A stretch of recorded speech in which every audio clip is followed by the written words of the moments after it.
자화상의 기도, 그리고는 탁 펴봤더니 2002년 11월 27일 수요일 밤에 은혜 받고 적은 말씀인 거예요. 2002년 11월 27일이면 살아난 지 8개월 만에. 그 말씀이 있는 거예요. 그래서 자화상의 기도. 내가 오늘 꼭 전하고 싶은 기도였는데 자화상의 기도. 지금 잘 보세요. 다윗이 한 기도는 자화상의 기도예요.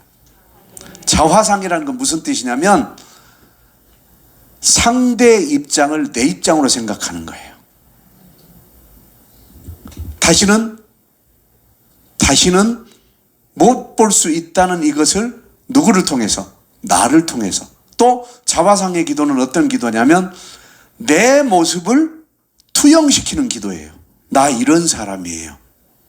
그러니까 다윗이 아이가 죽기 전에 우는 것은 뭐예요? 금식하면서 우는 것은 뭐예요? 이 아이가 곧 나입니다 이거잖아요.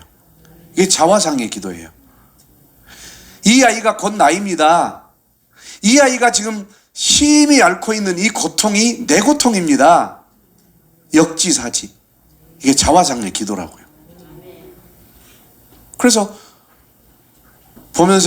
보니까 요한복음 8장 1절로 11절 가늠한 여인에 대해서도 나왔고요. 또 출애굽기 2장 말씀에도 나왔고요. 이렇게 준비를 많이 했더라고요. 또 자화상 로마서 8장 1절로 2절도 했고요. 그 다음에 빌립보서 4장 1절부터 18절까지. 자화상의 기도 계속 그때 이걸 다 했더라고요. 그러니까 내게 하나님께서 그 짧은 시간에 기도를 뚫어주신 거예요. 3월 30일 날 3개월밖에 못 산다는 선고를 받고 4월 1일부터 들어와서 기도실에서 기도하기 시작했는데 난 회개밖에 안 했단 말이에요. 회개를 열심히 했는데 뚫어주셔가지고 이런 말씀들을 기록하게 하셨는데 충격 먹었어요. 지금 말씀보다 영적으로 더 깊어. 보여드릴까요? 여러분 기대도 안 했던 건데 뭘 아멘이야? 저도 충격 먹었어요. 그래서 그러면 2002년 11월 27일 날 했던 거 쭉 넘어갈까? 자화상의 기도가 너무 많아요. 빨리 갈게. 빨리 가서 많이 줄까? 하나만 갖고 파고 갈까? 그럼 나 언제 다 하라고? 에? 많이 알고 싶어요? 제대로 알고 싶어요? 제대로 알고 싶어요. 그러면 이렇게 갑시다. 일단 파볼게. 자, 요한복음 8장 1절로 11절 시작. 예수는 감람산으로 가시니라. 아침에 다시 성전으로 들어오시니 백성이 다 나오는지라 앉으사 그들을 가르치시더니 서기관들과 바리새인들이 음행 중에 잡힌 여자를 끌고 와서 가운데 세우고 예수께 말하되 선생이여 이 여자가 간음하다가 이 현장에서 잡혔나이다. 모세는 율법에 이러한 여자들을 돌로 치라 명하였거니와 선생은 어떻게 말하겠나이까? 그들이 이렇게 말하면 고발할 조건을 얻고자 하여 예수를 시험함이러라. 예수께서 몸을 굽히사 손가락으로 땅에 쓰시니 그들이 묻기를 맞이하느니라. 이에 일어나 이르시되 너희 중에 죄 없는 자가 먼저 돌로 치라 하시고 다시 몸을 굽혀 손가락으로 땅에 쓰시니 그들이 이 말씀을 듣고 양심의 가책을 느껴 어른으로 시작하여 젊은이까지 하나씩 나가고 오직 예수와 그 가운데 서는 여자만 남았더라. 예수께서 일어나사 여자 외에 아무도 없는 것을 보시고 이르시되 여자여 너를 고발하던 그들이 어디 있느냐? 너를 정죄한 자가 없느냐? 대답하되 주여 없나이다.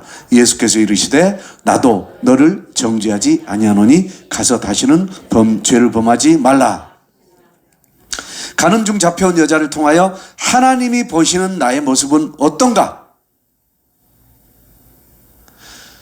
자, 가는 중 잡혀온 여자를 통해서 자기 자신을 봐야 되는데 전혀 자기를 돌아보지 않는 모습이죠. 그래서 이 여자를 단죄하라는 이스라엘 백성들은 돌로 치기를 원하고 있어요.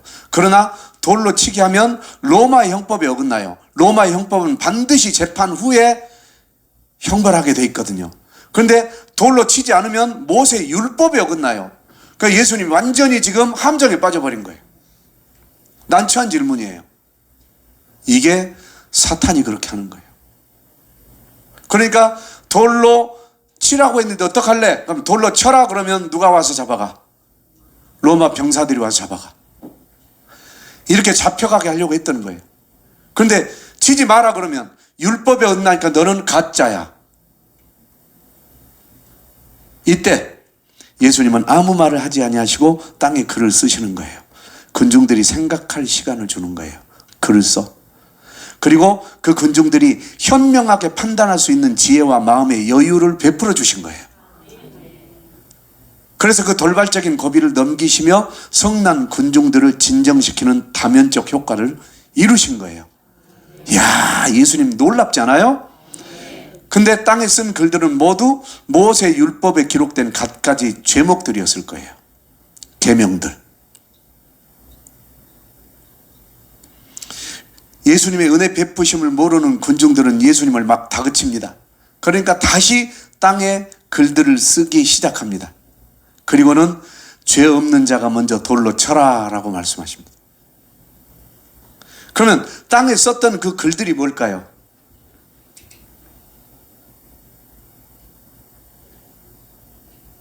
어떤 목사님이 이렇게 설교하더라고요.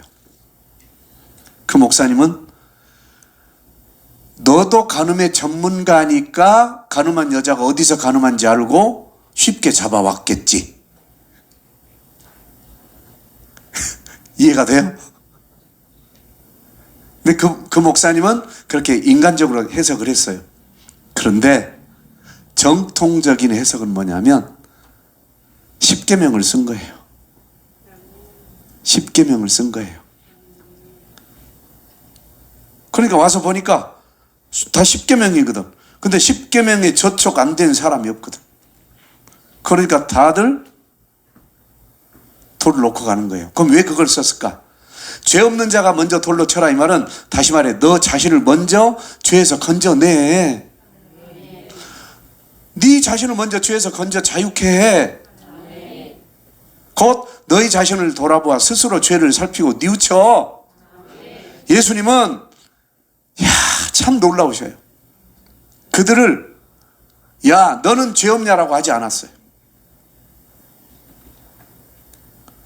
여자여 너를 고소하던 그들이 어디 있느냐? 너를 정죄한 자가 없느냐? 나도 너를 정죄하지 아니하노니 하시며 도리어 여자에게도 복음을 주셨어요.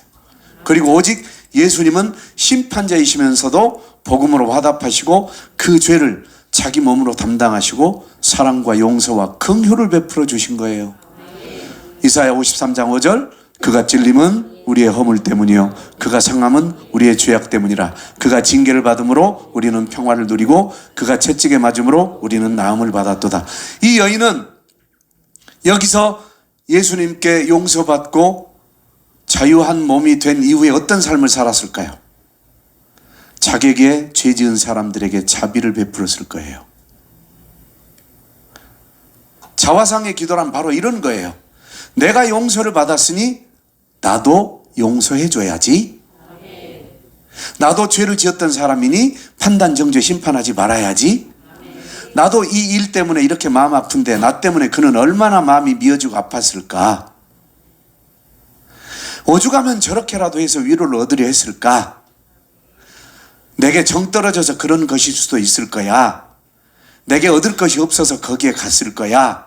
이렇게 이해하고 기도하는 것이 자화상의 기도라는 거예요. 주여 저 인간을 뭐 이렇게 아니라. 아멘. 그러니까 예수님이 이걸 가르쳐 준 거예요. 누구에게? 맨 먼저 누구에게 가르쳐 줬어요? 성난 군중에게 먼저 가르쳐 준 거예요. 그리고 이 여자가 간음한 게 너하고 뭔 상관이 있는데 이거예요. 그리고 누가 너에게 심판할 권리를 주었어? 충격 먹어버린 거죠. 우리는 남의 일에 너무 간섭이 심해. 자화상의 기도가 바로 이거예요. 그래서 이 본문에서 예수님은 어떤 분이실까요? 첫 번째, 가늠한 여자보다 군중들의 영혼을 먼저 생각하셨어요. 왜? 가늠한 여자는 이미 잡혀오면서 자기가 죄인인 걸 알아버려. 그러나 군중들은 죄인인지 몰라. 의로운 줄 알아. 정의로운 줄 알아. 근데 예수님은 이들이 먼저인 거예요. 왜? 군중들의 격앙된 감정을 순화시켜서 구원받을 수 있는 길을 빨리 줘야 되는 거거든. 왜? 이들을 막지 않으면 없던 죄를 또 지어서 죽잖아요. 세 번째로, 자신들의 죄를 먼저 떠오르게 하심으로 또 다른 죄를 짓지 않게 하신 거예요. 이게 글을 쓴 거예요. 네 번째, 여인에게 긍휼을 베푸심으로 죄의 중함을 알게 한 거예요. 다섯 번째, 단죄보다는 용서를 해줬어요. 그리고 정죄보다는 이해를 선포해줬어요. 다시 말해서 너희들, 글을 써가지고 너희들은 계명을 안 어겼냐? 네 죄를 돌아보고 용서해줘. 네 죄를 돌아보고 이해해줘. 여섯 번째, 다시 죄를 짓지 않는 조건으로 자유를 선포해줬어요. 일곱 번째, 인간의 양면성을 돌아보겠어요. 똥 묻은 개가 재 묻은 개를 나무란다. 너는 더한 죄를 지어놓고도 이러냐? 이렇게 선포했던 거예요. 저는 2002년도에 이걸 기록해 놨다는 걸 보고 소름이 돋았어요. 충격 먹었어요. 그래서 내가 지금 이 자화상의 기도가 얼마나 중요한가 보세요. 나는 회개하면서, 회개 자체가 자화상의 기도거든요. 내 죄를 돌아보고 이 기도를 목숨 걸고 했을 뿐인데 이와 같이 놀라운 문장력과 이해력과 이런 이 영적 깊이 있는 말씀을 주셨다. 이건 충격이에요. 그래서 여러분 회개하세요. 회개. 자, 자화상의 기도 중에 애착이 있어요. 출애굽기 2장 1절부터 레위 가족 중 한 사람이 가서 레위 여자에게 장가들어 그 여자가 임신하여 아들을 낳으니 그가 잘생긴 것을 보고 석 달 동안 그를 숨겼으나 더 숨길 수 없게 되매 그를 위하여 갈대 상자를 가져다가 역청과 나무 진을 칠하고 아기를 거기 담아 나일강가 갈대 사이에 두고 그의 누이가 어떻게 되는지를 알려고 멀리 섰더니 바로의 딸이 목욕하러 나일강으로 내려오고 시녀들은 나일강가를 거닐 때에 그가 갈대 사이의 상자를 보고 시녀를 보내어 가져다가 열고 그 아기를 보니 아기가 우는지라 그가 그를 불쌍히 여겨 이르되 이는 히브리 사람의 아기로다. 그의 누이가 바로의 딸에게 이르되 내가 가서 당신을 위하여 히브리 여인 중에서 유모를 불러다가 이 아이에게 젖을 먹이게 하리까. 바로의 딸이 그에게 이르되 가라 하매 그 소녀가 가서 그 아기의 어머니를 불러오니 바로의 딸이 그에게 이르되 이 아기를 데려다가 나를 위하여 젖을 먹이라. 내가 그 싹을 주리라. 여인이 아기를 데려다가 젖을 먹이더니 그 아기가 자라매 바로의 딸에게로 데려가니 그가 그의 아들이 되니라. 그가 그의 이름을 모세라 하여 이르되 이는 내가 그를 물에서 건져내었음이라 하였더라. 모세라는 이름의 뜻은 뭐라고? 물에서 건져냈다는 뜻이다. 자, 자화상의 기도. 우리의 행복과 불행을 판가름해요. 이 자화상의 기도가. 그래서 모세 어머니 요게벳은 모세를 살릴 수 있다는 희망을 안고 3개월간 숨어 지내며 기도와 희망으로 모세를 기른 후에 나일강에 띄웁니다. 너는 히브리인이다. 히브리인을 구해야 한다. 너는 하나님의 선민이라는 확고한 믿음을 심어줬어요. 3개월 동안. 그리고 띄워보냈는데 이 기도를 들으신 하나님은 모세의 누나를 통해서 결국 바로의 딸 공주의 아들이 되게 해가지고 유모로 가서 젖을 먹이면서 계속 너는 히브리냐, 너는 히브리냐, 히브리인을 구해야 돼. 이게 어머니의 심정이에요. 이게 바로 자화상의 기도예요. 그래서 이 어머니는 어떤 생각을 가지고 있냐. 모세가 자신이라면, 내가 모세라면 나는 어떻게 됐을까? 나는 이미 애굽 병사에게 죽었을 텐데. 안 돼. 안 돼. 다시 말해서 이 절박한 심정을 품은 거예요. 자화상의 기도는 역지사지의 기도예요. 생명은 주 하나님께 속한 것이므로 아이의 생명을 고의로 죽게 하지 않을 각오로 강물을 띄우는 거예요. 그래서 자기의 살고 싶은 욕망이 이 아이를 살려낸 거예요. 그래서 살고 싶은 욕망이 강한 사람이 살리고 싶은 욕망도 강해요. 아멘. 그래서 모세 어머니는 살고 싶은 심정을 모세에게 적용해서 살려낸 거예요. 반대로 살고 싶은 두려움이 강한 사람이 죽이려고 하는 심리가 강해요. 헷갈리죠? 살려는 욕망은 살리려는 욕망도 강하지만 살고 싶은 두려움이 있어요. 두려움 속에서 살고 싶어 한다니까. 이 사람은 어때요? 누군가를 죽여야 자기가 사니까 죽이고 싶어 하는 거예요. 이게 누구예요? 바로예요, 바로. 바로는 죽음이라는 두려움으로 강한 자들을 빨리 죽여야 했어요. 세력 있는 자들을 빨리 죽여야 했어요. 그래야 자기가 사니까. 이해가 됐어요?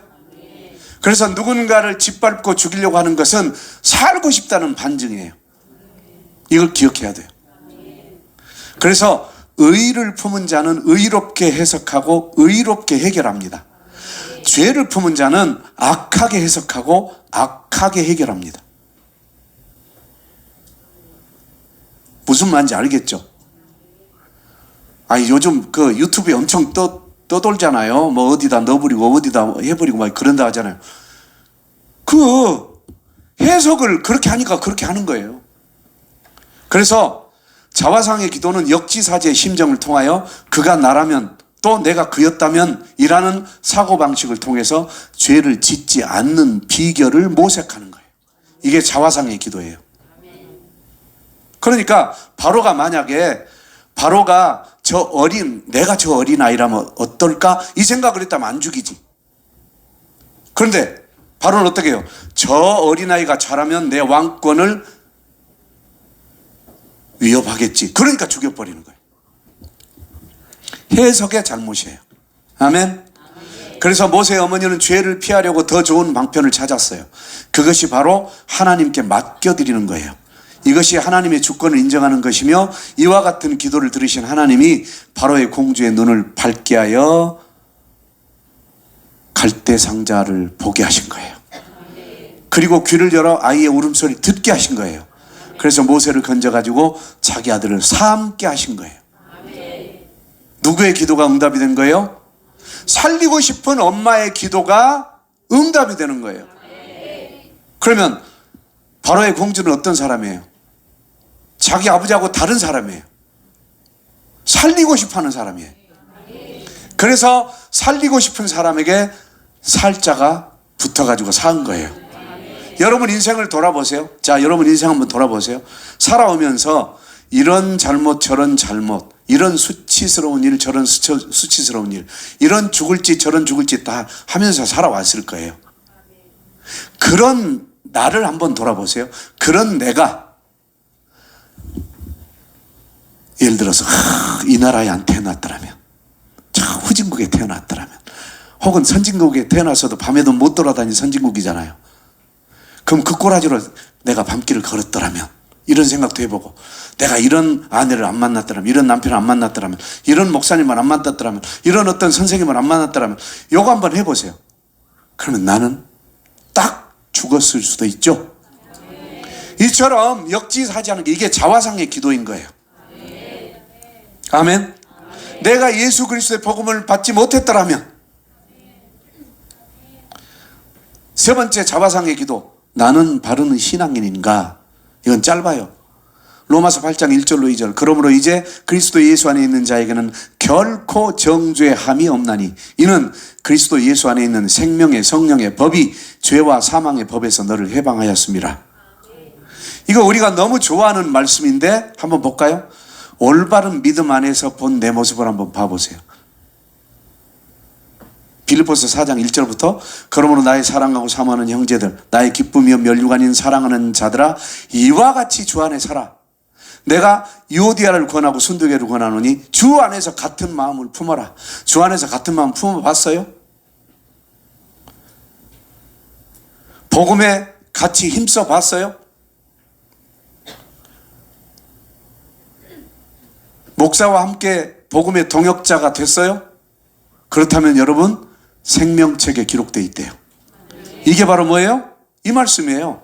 죄와 사망의 법에서 너를 해방하였습니다. 뭐가? 생명의 성령의 법이. 그러면서 주 안에서 항상 기뻐하고 있니? 너희 관용을 모든 사람에게 알게 하고 있니? 아무것도 염려하지 말고 다만 모든 일에 기도와 간구로 너희 구할 것을 감사함으로 하나님께 아뢰고 있니? 아니면 원망하고 있니?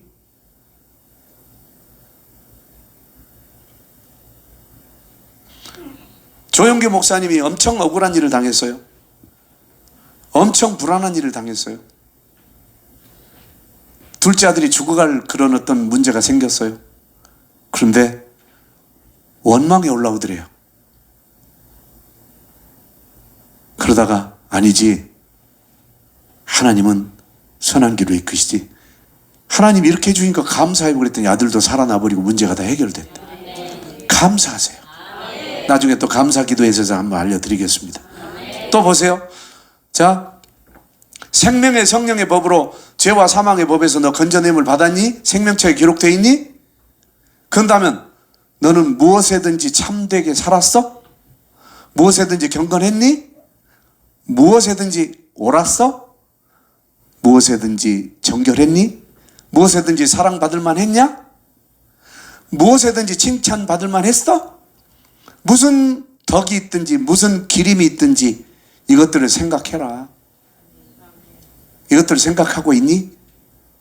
기림이란 말은 기념할 만한 일들을 말해요. 또 너희들은 목사한테 배우고 받고 듣고 본 바를 행하고 있냐? 이게 바로 뭐예요? 나는 바른 신앙인인가? 이 자화상, 이 기도를 해야 되는 거예요. 그리고 어떠한 형편이 있든지 자족하고 있니? 아니면 아직도 부족하다고 생각하고 있니? 비천에 처할 줄 아니? 풍부에 처할 줄 아니? 배부름, 배고픔, 풍부, 궁핍에 처할 줄 아는 일체의 비결을 배웠니? 물어보는 거예요. 내 자신에게 물어봐야 돼요. 이게 자화상의 기도예요. 나는 지금 불평을 하고 있는가? 아니면 감사하고 있는가? 내게 능력 주시는 자 안에서 내가 모든 것을 할 수 있다고 믿고 믿음으로 생활하고 있니? 또 목사의 괴로움, 복음 전환 자들의 괴로움, 그리스도의 괴로움에 함께 참여했니? 그리고 중요한 것은 예를 들어서 보세요. 이제 15절부터 시작. 빌립보 사람들아 너희도 알거니와 복음의 시초에 내가 마게도냐를 떠날 때 주고받는 내 일에 참여한 교회가 너희 외에 아무도 없었느니라. 데살로니가에 있을 때에도 너희가 한 번뿐 아니라 두 번이나 나의 쓸 것을 보내었도다. 내가 선물을 구함이 아니요 오직 너희에게 유익하도록 풍성한 열매를 구함이라. 내게는 모든 것이 있고 또 풍부한지라. 에바브로디도 편에 너희가 준 것을 받음으로 내가 풍족하니 이는 받으실 만한 향기로운 제물이요 하나님을 기쁘시게 하는 것이라. 여기서 정식으로 제가 여러분들께 감사 인사와 축복을 선포합니다. 제 차를 위해서 희생해 주신 여러분 주 이름으로 진심으로 감사하며 주 이름으로 축복합니다. 두 번째로 오늘 에어컨 들어왔어요. 이 본당 에어컨과 소예배실과 이 선교실에 에어컨 헌신하신 분들 주 이름으로 축복합니다. 지금 그 얘기예요. 이건 받으실 만한 향기로운 제물이에요. 그래서 교회의 물품은 성도들이 하는 거예요. 악기도 성도들이, 모든 걸 성도들이 하는 거예요. 그것을 성도들에게 기회를 주는 거예요. 그런데 어떻게 했어요?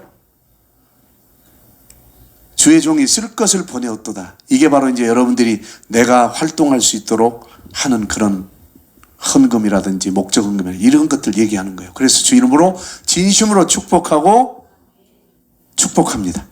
감사합니다. 아멘. 그래서 자화상의 기도는 내가 그렇게 헌신하고 봉사하고 봉헌하고 있는가? 그래서 내가 제대로 된 신앙생활을 하고 있는가? 이때 주님이 나를 발견하시고 내가 원하는 기도를 다 들어주신다는 거예요. 세 번째로, 자 이제 빌립보서 4장에서 그러면 이제 조목조목하게 한번 알려드릴게요. 구원받은 확신, 다시 말해서 난 구원의 확신, 나는 구원받았어 라고 내 자신이 보이는 구절이 뭐예요? 복음에 나와 힘쓰던 저 여인들을 돕고 또한 클레멘드와 그 외에 나의 동역자들을 도우라. 그 이름들이 생명책에 있느니라. 빨간 글씨만 시작. 복음에 나와 힘쓰던 나의 동역자들을 도우면 그 이름들이 생명책에 기록된다. 아하.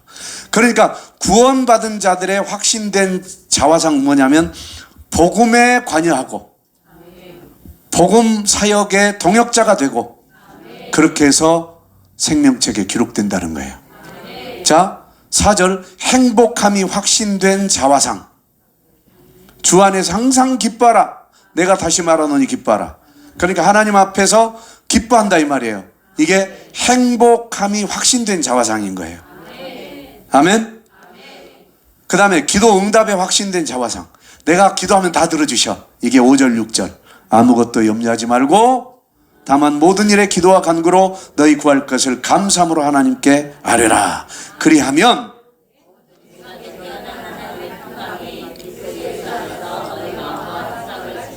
할렐루야. 그러니까 저는 그때 이 말씀을 깨닫고 왠지 기도만 하면 응답이 되는 거예요. 믿으세요. 그래서 제가 항상 말씀으로 기도하라 그랬죠. 그러니까 내 자화상이 어디 속에 들어있어요? 말씀 속에. 아멘. 8절 거룩함이 확신된 자화상. 내가 거룩한지 안 한지는 난 몰라. 그런데 보니까 난 무엇에든지 참되게 하고 있네. 뭐든지 경건하네. 무엇에든지 옳은 것만 내가 신경 쓰네. 무엇에든지 내가 정결하려고 하네. 무엇에든지 사랑받을 만한 것만 하려고 하네. 내가 칭찬받을 만한 것만 하려고 하네. 어떤 덕이 있든지 기름이 있든지 이것들을 생각하고 있네. 그런 다음 나는 거룩함에 묶여 살고 있는 거예요. 아멘. 어디 그런 사람 손 들어봐요. 아유 부끄러. 이제 이게 이 부끄러움을 느낀 게 자화상이에요. 아 나 안 되고 있구나. 아멘. 옆 사람 한번 쳐다봐. 그렇게 살고 있어? 물어봐요. 어디 고개가 옆으로 숙여지고. 9절 축복받은 확신된 자화상. 축복받은 확신된 자화상. 내게 배우고 받고 듣고 본 바를 행하라. 그리하면 평강의 하나님이 너희와 함께 계시리라. 하나님 저와 함께하여 주시옵소서. 이 기도만 하는 게 아니라 배우고 받고 듣고 본 바를 행동으로 옮길 때 하나님이 함께 해주신다는 거예요. 그래서 말씀대로 행할 때 하나님이 함께 해주신다. 아멘. 내가 그리스도인의 생활에 대한 확신된 자화상이 있어요. 내가 그리스도인의 생활로서 제대로 살고 있다. 이런 자화상. 이게 12절 비천에 처할 줄도 알아. 풍부에 처할 줄도 알아. 배부르고 배고프고 풍부와 궁핍에 처할 줄도 아는 일체의 비결을 배웠기 때문에 그냥 없으면 없는 대로 금식하고 있으면 있는 대로 잘 먹고 그냥 가라면 가고 서라면 서고 일체의 비결. 이게 그리스도인의 생활에 대한 확신된 자화상이에요. 별로 뭐 은혜가 안 된가? 아멘 소리가 갑자기 쑥 들어가죠. 모든 확신의 자화상. 나 주님이면 다 돼. 이게 뭐예요? 13절 내게 능력 주시는 자 안에서 내가 모든 것을 할 수 있네. 아멘. 그러니까 내게 능력 주시는 자 안에서 내가 모든 걸 할 수 있어. 그럼 어떤 자에게 능력 주셔? 에? 아니 배우고 받고 듣고 본바를 행할 때 하나님이 함께 해주신 게 능력이지. 아멘. 네 번째로 대하는 자화상이 있어요. 상대하는 자화상. 인간은 죄에 대하여 욕망이 없는 자는 아무도 없습니다. 인간은 모두가 죄를 짓고 싶어 해요. 근데 그게 죄인지 몰라. 오직 예수 그리스도만이 죄에 대한 욕망이 없으십니다. 도리어 의에 대한 욕망만 가득하십니다. 주 예수님의 말씀을 대할 때 나를 발견함으로 나의 죄의 성품을 아는 게 이게 바로 대하는 자화상이에요. 말씀을 대하다 보니까 읽다 보니까 나네 주여 용서하소서. 이게 대하는 자화상이에요. 성 프란시스라는 크리스찬이 이렇게 얘기했어요. 자기 자신이 받은 은혜의 값어치를 못했다고. 나는 하나님께서 내게 주신 이 은혜, 예수님께서 내 대신 십자가에 죽어주신 이 은혜에 대한 값어치를 난 못하고 살았어. 만약에 다른 사람이 내가 받은 이 십자가의 은혜를 받았더라면 나보다 더 훌륭하게 신앙생활을 했을 거야. 이렇게 말할 수 있는 게 대하는 자화상이에요. 누군가를 내 대신 대하는 거예요. 우리는 상대를 폄하하잖아요. 그리고 쉽게 평가해버리고 나보다도 못한 자로, 나보다도 못난 자로, 나보다도 나쁜 사람으로 평가해버리잖아요. 근데 성프라시스는 그렇게 보질 않았어요. 성경 어디에 그랬죠? 남을 대하기를 나보다 낫게 여기라고 했죠. 그 얘기예요. 그래서 이 대하는 자화상 역지사지 원, 내가 베드로였더라면 어떻게 했을까? 내가 바울이었다면 나는 그 당시 어떻게 했을까? 내가 다윗이라면 어떻게 했을까? 역지사지 2, 내가 못된 사울이었다면, 내가 모세를 도망치게 하는 히브린이었다면, 보니까 나도 그럴 만한 사람이야. 역지사지 3, 내가 우리아였다면 얼마나 억울했을까? 내가 사라였다면, 이 말은 여러분 사라가 팔려갔어. 근데 자기 살라고 입 딱 다물어 보고 그냥 왕의 후처로 들어가 불잖아요. 저 우리 남편이에요 이렇게 안 하고. 여러분이 사라였다면 안 그랬을 것 같아요? 또 내가 가늠한 여인이었다면, 이게 역지사지 3. 역지사지 4, 내가 제사장이라면 어떻게 살아야 할까? 내가 선지자라면 어떻게 행동해야 할까? 내가 사도라면 어떻게 말씀을 선포해야 될까? 내가 목사라면 성도들을 어떻게 지도해야 될까? 이게 역지사지가 되어봐야 돼. 내가 목사였다면 나 교회 다니게 했을까? 내가 목사였다면 나 같은 사람 케어할 수 있을까?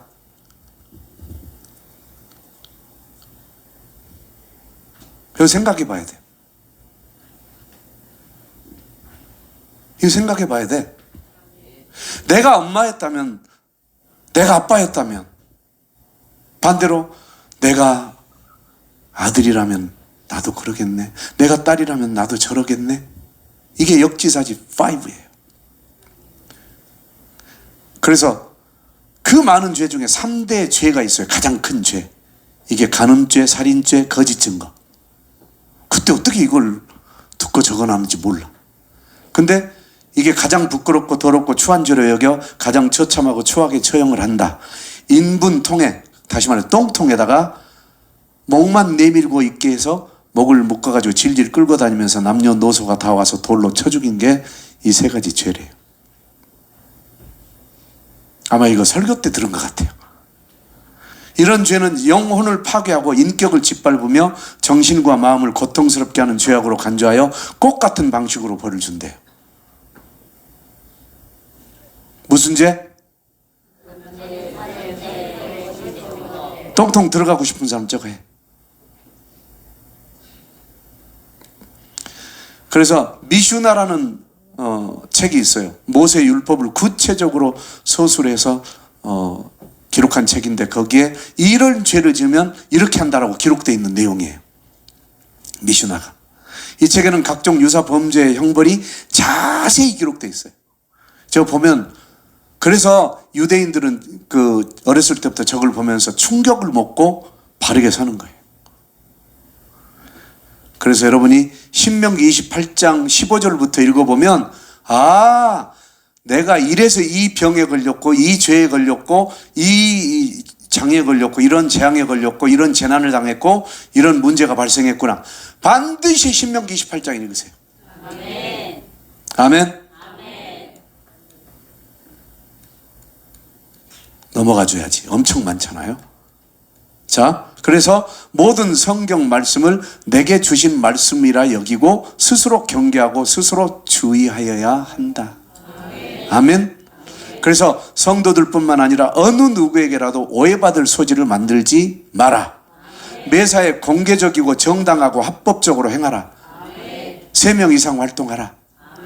그래서 저는 그때 깨닫고 그냥 나를 오픈해 버렸어요.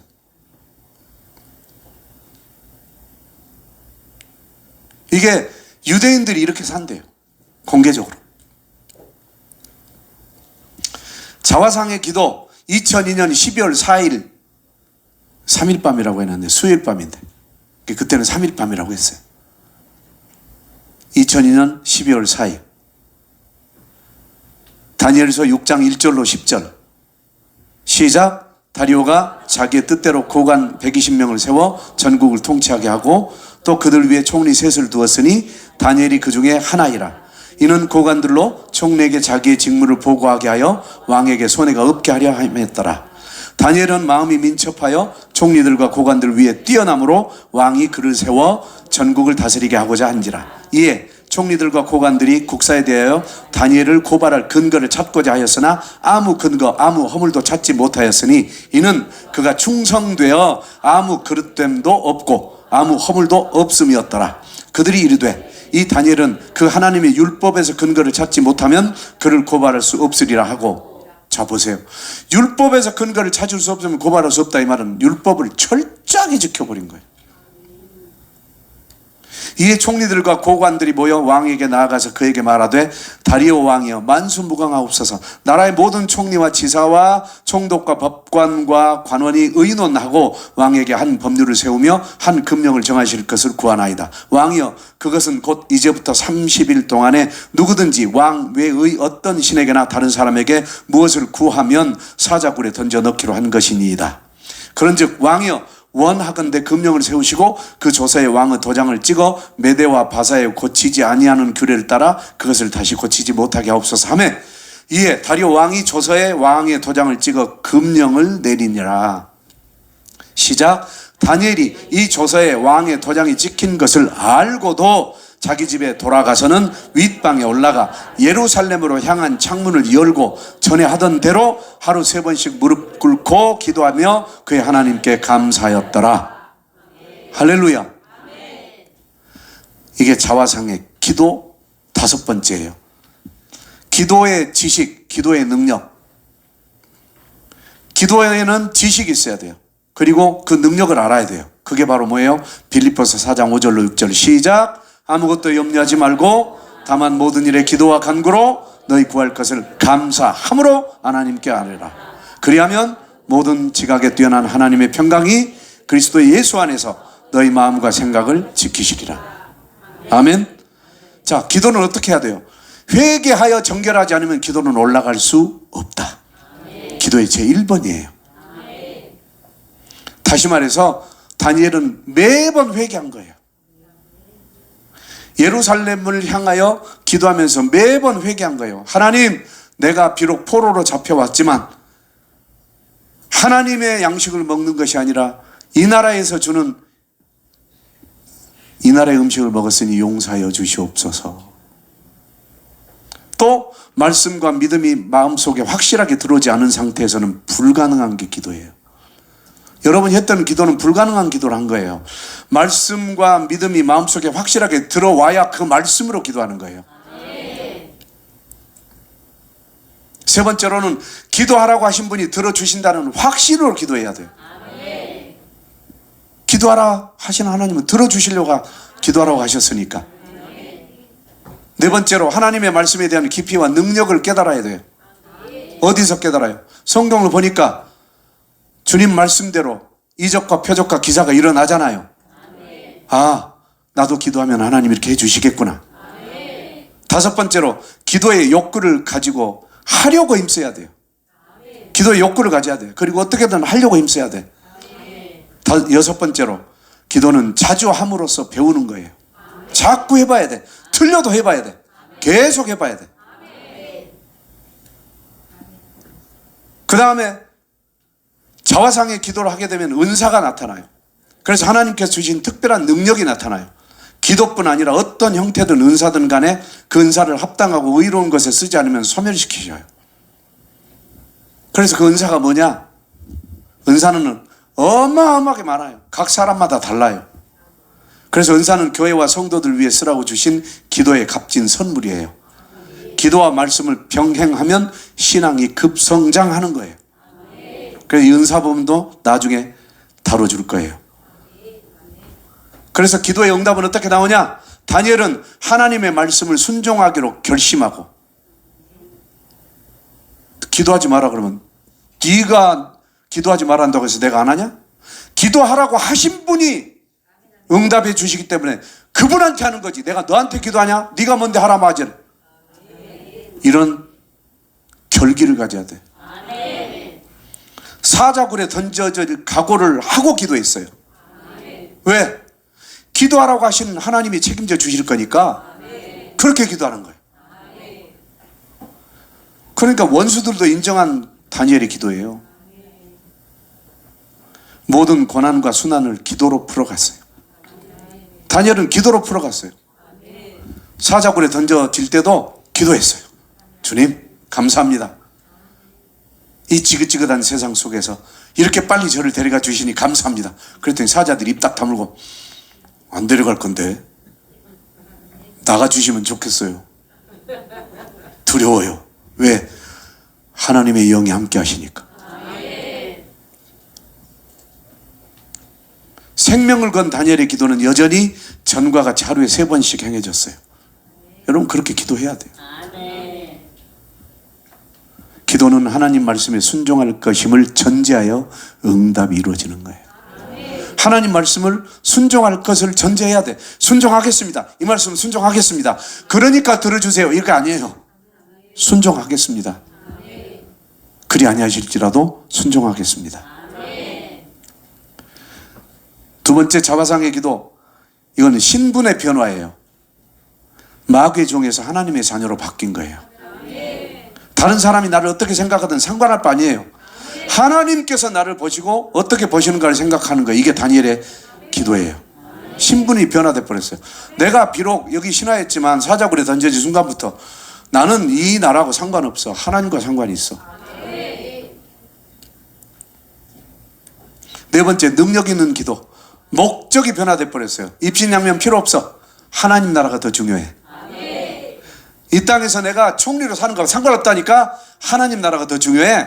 그래서 하나님은 나의 창조주, 나는 그의 피조물, 나는 하나님의 자녀, 전능하신 분이시여 나의 소유주여 나의 구원자여 나의 구주여 내 인생의 책임자, 오로지 주님 뜻대로 살기를 간구했던 거예요. 그러니까 들어주신 거야. 하나님은 우리의 목자예요. 나는 어린 양. 시편 100편 3절 23편. 양은 스스로 먹이를 찾아갈 능력이 없어요. 자기 보호 능력도 없어요. 목자가 그 모든 것을 해결해 줍니다. 진실로 목자를 따라갈 것을 결심하고 순종하면 되는 거예요. 그러니까 다니엘은 그 기도한 거예요. 주님, 내가 사자굴에 들어가는데 쟤들이 나 인도 못 해줘요. 주님 인도해 주세요. 주님, 나 풀무불에 들어가는데 쟤들은 나를 버렸어요. 그냥 나 주님 인도해 주세요. 할렐루야. 주님, 나 어려운 상황 가운데 들어가는데 쟤들은 나를 버렸어요. 쟤들은 나를 무시했어요. 주님 인도해 주세요. 그 길로 가면서 회개하는 거예요. 내가 그곳에 가서 주님 뵐 수 있도록 저를 도와주세요. 내가 이 죄 가지고는 주님 뵐 수 없으니 내가 회개합니다. 이 죄 때문에 이 문제가 생겼습니다. 나는 죄인입니다.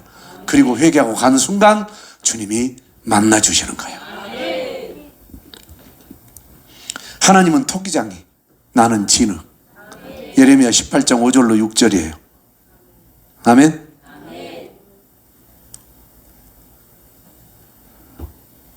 우리 영혼 속에 깨달음과 확신을 주십니다.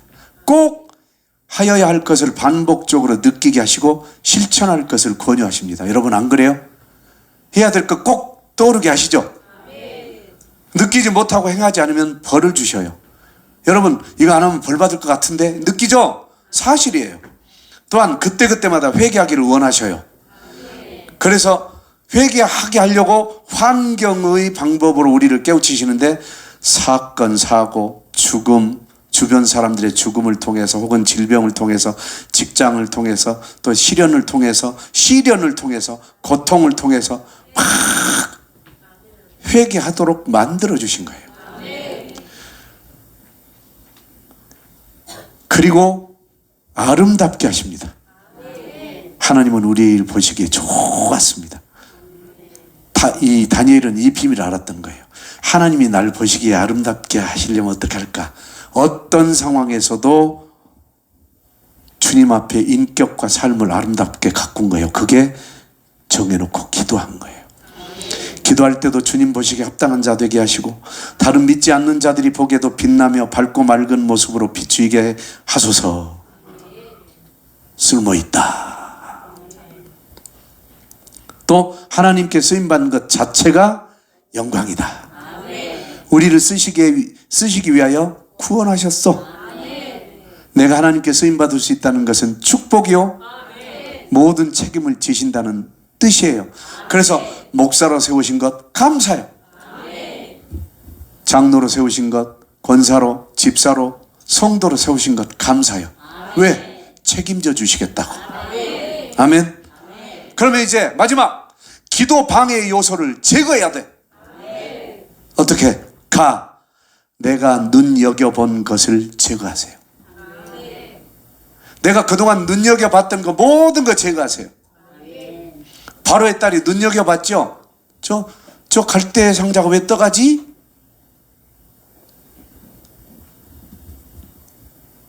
여러분 뭘 눈여겨봤어요? 다 제거해야 돼. 오직 예수님 것만 눈여겨보지 않은 것들은 다 제거하세요. 그것이 나로 하여금 기도만 하면 내가 눈여겨봤던 게 아른아른 떠다니면서 가고 싶고 먹고 싶고 하고 싶고 이렇게 되는 거예요. 만나고 싶고. 내가 귀 기울여 들은 것을 제거하라. 오직 예수님의 거룩한 소리가 아닌 것이 나로 하여금 기도를 막고 영을 흐트러뜨리는 거예요. 그러니까 들었던 것이 자꾸 떠오르면서 나로 하여금 내가 A라는 얘기를 들었어. A라는 얘기를 듣는 순간 어때요? 그때는 지나갔어. 어느 순간에 조용히 묵상하려고 하면 A라는 얘기가 A 하고 떠올라. 어떤 사람에게 자극적인 얘기를 들었어. 성경만 보려고 그러면 자극적인 그 소리가 들려. 어디서 싸우는 소리를 들었어. 그런데 왜 싸우지 하고 한번 왜 싸우지 하고 집중했어. 근데 말씀만 보면 그 싸우던 그 악한 말이 들려. 뭐 전화를 받았어. 그랬더니 전화 내용이 들려. 무슨 얘기를 들었어. 들려. 오직 예수님의 거룩한 소리가 아닌 것은 다 제거하세요. 그래야 기도 응답이 된다니까. 다 내 마음에 간직한 것을 제거하라. 뭘 간직했어요? 분노를 간직했어요? 억울함을 간직했어요? 뭘 간직했어요? 이런 것들이 결국엔 꼭 어느 순간인가 뛰쳐나옵니다. 성경을 봐도 뛰쳐나오고 어떤 상황이 뛰쳐나옵니다. 그러니까 기도의 방해 요소가 되는 거예요. 오직 복음과 죄사함과 천국 영생하고 상관없는 것들은 그냥 마음에서 제거해버려요. 마지막으로 내 생각에 옳다, 내 생각에 그르다 하는 것을 제거하세요. 그건 내 생각이야. 아니 내 생각, 내 판단권도 없으면 그건 삽니까? 못 살아. 왜? 내 마음에 안 드니까 삐지고, 내 생각이 안 맞으니까 싸우고, 내 뜻이 안 맞으니까 거부하고, 계속 분쟁만 생기는 거예요. 어떻게 하면 되냐? 오직 예수님의 말씀만 옳다고 여기고 그 말씀을 품고 그 말씀과 배치되는 것은 그런 거, 그 말씀인 것은 옳은 거, 이렇게 살다 보면 어때요? 사람이 간결해져요. 그러니까 기도도 쉬워져요.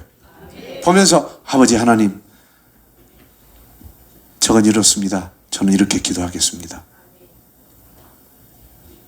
이게 자화상의 기도예요.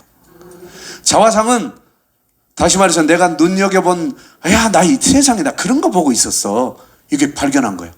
세상에 내가 그런 말을 듣고 그런 소리를 듣고 내가 지금 이렇게 흔들리고 있어. 이게 자화상이에요.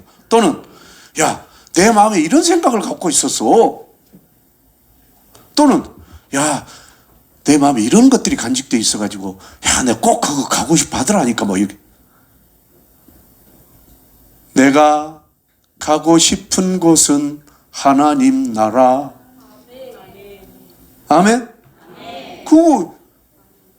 이거 한번 불러보고 싶다. 바로 그거예요. 이처럼 아, 그렇구나. 이제 다시 본론으로 갑니다. 다시 본론으로 갑니다. 지금은 죽었으니 내가 어찌 금식하랴? 내가 다시 돌아오게 할 수 있느냐? 보세요. 다윗은 자기를 안 거예요. 난 신이 아니야. 너희들에게 왕일지라도, 왕으로서 전권을 가졌을지라도 나는 신이 아니야. 이게 나를 발견한 거예요. 그리고 인생은 어차피 생사화복의 주권자는 하나님이셔. 이걸 선포한 거예요. 이 자화상. 그래서 나를 알 때 기도도 응답이 되는 거예요. 나를 모르고 기도해 보세요. 자, 예를 들어서 찬주하고 찬양이가 제게 주여 100억만 주시옵소서, 주여 100억만 주시옵소서. 이건 우리가 웃어버릴 얘기죠. 근데 주여 제게 10만 원만 주시옵소서, 이것도 웃을 일이지. 10,000원만 주시옵소서, 이것도 꾸지람 들을 일이지. 너 뭐 하려고? 봐요. 내가 누구인지를 안다는 건 너무 중요한 거예요. 그래서 내가 늘 질문하죠. 너라면 너 같은 사람하고 살겠냐? 이 질문했더니 산대. 뭘 모르는 거예요? 자기 잘난 것만 하는 거예요. 잘한 것만 하는 거예요. 네가 살아온 그 죄와 그 모든 허물, 못된 짓 그랬던 그 모든 거 돌아보고 한번 대답을 해봐. 그럼 너라면 너 같은 사람하고 살겠냐? 못 살지. 근데 너 같은 사람을 구원해 주신 예수님 앞에서 그 너를 회개하지 않고 여전히 네가 살아온 방식대로 살려고 하면서 복 달라고 하니 누가 주겠냐? 너를 위해서 목숨 거신 그분을 향해서 너도 그분을 향해 목숨 걸고 따라갈 때 그분이 함께 해주시고 풀어주실 거 아니냐 이 말이지. 다윗은 이걸 깨달은 거예요. 아, 내가 왕이랍시고 건방 떨었구나. 이걸 깨달은 거예요. 그러니까 내가 다시 오게 할 수 있느냐? 내가 다시 아이를 살려낼 수 있느냐? 이 말은 난 신이 아니야, 하나님이 아니야. 여기 속에 회개가 들어있는 거예요. 난 인간일 뿐인데 건방 떨었다. 다 같이 기도합니다. 하나님, 내 자화상을 보니 참 엉망입니다. 참 어리석습니다.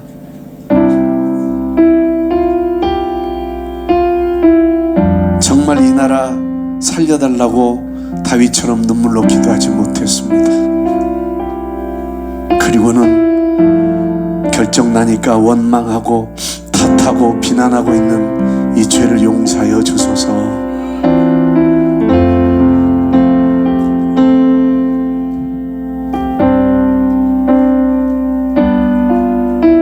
자유 대한민국에 살 자격이 없는 나를, 무임승차고 있는 나를 돌아보게 하소서.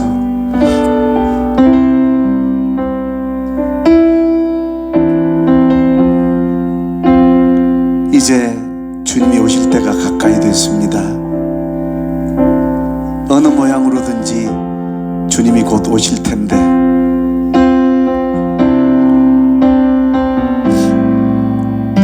거룩한 신부되어 주님 품에 안길 수 있는 믿음이 없음을 용서하여 주시옵소서. 나를 아무리 비춰봐도 하나님께 인정받을 만하지도 않고 사람들에게 칭찬받을 만하지도 않은 어리석은 믿음을 용서하소서.